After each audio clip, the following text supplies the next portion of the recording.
Assalamualaikum warahmatullahi wabarakatuh.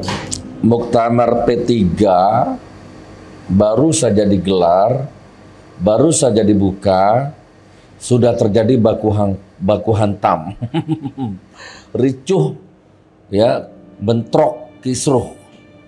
Sebenarnya kisruh di dalam muktamar sebuah partai itu biasa lah ya. Dalam organisasi, dalam partai, ormas, apa-apa itu ricuh itu biasa. Cuman ini menarik untuk dibahas ya. Mudah-mudahan setelah nonton video ini, orang-orang yang mau berpikir mau jadi caleg, berpikir mau jadi politikus, mudah-mudahan membatalkan. Gak usah jadi caleg, gak usah jadi politikus, gak usah jadi pejabat ya. Jadi pengusaha saja, jadi pedagang saja, petani, pedagang, pengusaha. Ya, tapi ini hanya konten ya. Kita terikat hukum sunatullah bahwa di dunia ini harus ada politikus, harus ada caleg. Tapi kalau bisa Anda jangan gitu ya. Jadi saya berpikir gini loh, orang gabung ke partai ya, orang mau jadi caleg itu, orang jadi relawan partai, korban uang, korban tenaga, korban waktu itu sebenarnya apa sih yang dicari? Apa yang dicari? Saya mau jadi remas, remaja masjid, kan jelas itu orientasinya ya. Ya paling tidak apalah surga ya, pahala berkah hidup gitu kan. Mengabdi kepada masjid gitu. Saya mau jadi apalagi remas, saya mau jadi LSM, nah, misalkan ya, kan sudah jelas itu walaupun nggak semua LSM, tapi rata-rata LSM itu cari muka, cari duit, penjilat, meras, main di dua kaki gitu kan? Oh gitu loh ya. Saya mau jadi apa ya? Nah, kan niat iya, relawan apa maksudnya kan? Nah sekarang saya mau jadi anggota caleg, saya mau jadi anggota partai, saya mau masuk partai itu orientasinya apa coba? Jabatan. Nah di dalam situ nanti ketemu dengan habit-habit penjilat, ya kan? Menusuk dari belakang, gunting dalam lipatan, ya kan? Pengkhianatan, jabatan, uang, wanita kan gitu. Ya kan? Jadi untuk apa sebenarnya muktamarnya bentrok, muktamarnya berantem. Apa yang dibela? Sampai berantem itu yang dibela apa? Yang dibela bukan agama, yang dibela bukan Rasulullah, yang dibela bukan Al-Quran, yang dibela bukan orang tua. Yang secara absolut kalau Anda bela itu semua, Anda berkah hidupnya dan Anda selamat. Dan yang dibela kan partai, kepentingan. Yang nggak jauh-jauh dari uang, jabatan, wanita, tahta kan gitu, nafsu. Kurang lebih begitu. Jadi apa yang dicari? Tapi ya nggak apa-apa, memang harus ada orang yang seperti itu. Lo bayangkan, ini simulasinya nih. Saya mau nyalon jadi caleg, saya mau nyalon jadi pejabat. Pejabat ini misalkan gajinya itu cuman nggak sampai 10 juta. Oke, anggaplah 10 juta. Padahal nggak sampai lah ya. Wali kota itu nggak sampai 10 juta gajinya.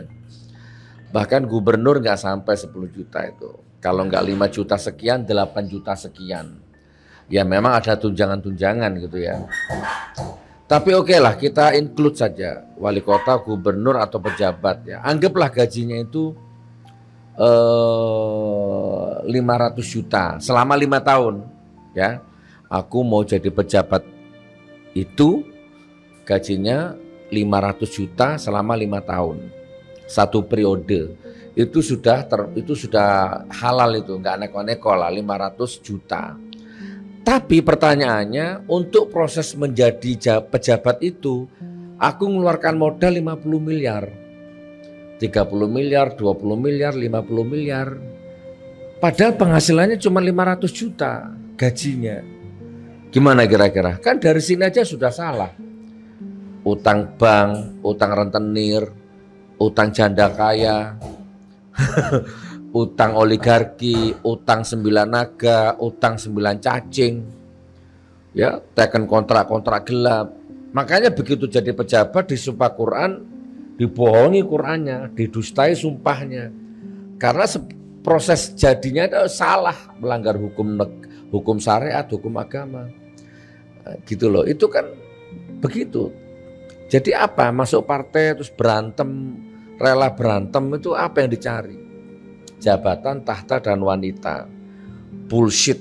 Saya mau ikut partai untuk memakmurkan rakyat, untuk membuat negara menjadi kaya raya. Bullshit, bohong, pret, gak mungkin. Yang kaya anggota dewannya, yang kaya ketua partainya. Yang milih, yang nyoblos tetap kiri, tetap miskin, tetap bongko. Gitu ya. Jadi oke, itu komentar ya muncul di berandaku Muktamar P3 diwarnai baku hantam. Lalu yang kedua ini saya mau bahas ini masalah makan siang bergizi ini, programnya Pak Prabowo Gibran ini. Ini sebenarnya dari dulu sampai sekarang terus bermasalah. Makan korban terus. Ini makan gizi bergratis ini. Memang ini program yang penuh kontroversi ini. Syarat korupsi, ya kan? Yang dimakan jangankan bergizi, malah beracun yang ada. Sudah banyak makan korban. Korban keracunan, korban bintik-bintik, korban dilarikan ke rumah sakit. Nah cuma yang mau saya garis bawahi ini ya, ngeri ini. Dapat Dr. Insinyur Dadan Hindayana ini sebagai Kepala Badan Gizi Negara itu memberikan statement yang keracunan kan cuma 4.711 sekian, itu masih dalam batas wajar. Ini yang mau saya kurung, saya garis bawahi. Badan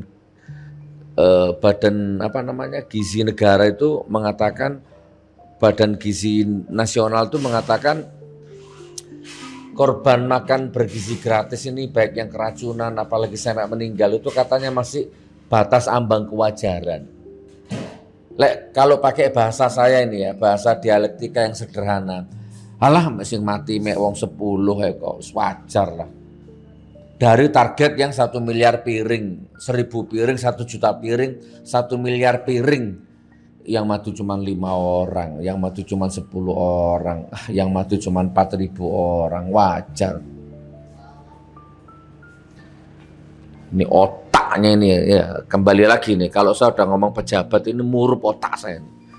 Bawahnya emosi terus.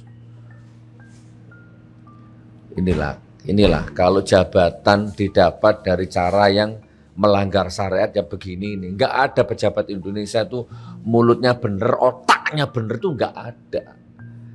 Karena memang salah sistemnya. Gaji cuma 500 juta, modalnya 500 miliar kan enggak masuk akal.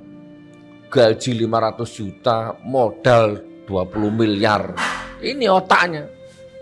Akhlak spontanitas dalam merespon segala macam kejadian di masyarakat itu salah-salah. Ya kan, kabur aja dulu, ya kabur aja nggak usah balik-balik. Dikasih babi, kepala babi, ya udah dimakan aja.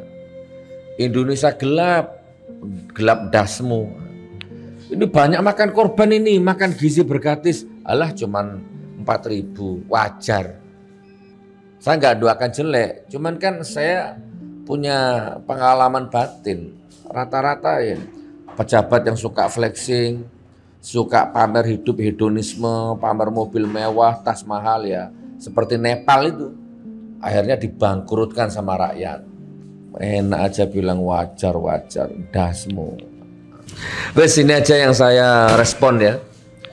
Ini yang saya respon, jadi memang pejabat kita itu hampir 99,9% itu otaknya rusak. Kenapa? Karena kebanyakan makan uang haram. Kenapa? Karena kebanyakan makan uang subhat. Kenapa? Karena proses jadi pejabatnya itu caranya salah. Terlalu besar biayanya. Dan biayanya itu utang riba, menipu orang. Ada tuh orang jadi korban ditipu sama caleg. Jadi calon pejabat nggak punya modal, minjem sama orang miliaran dan kalah.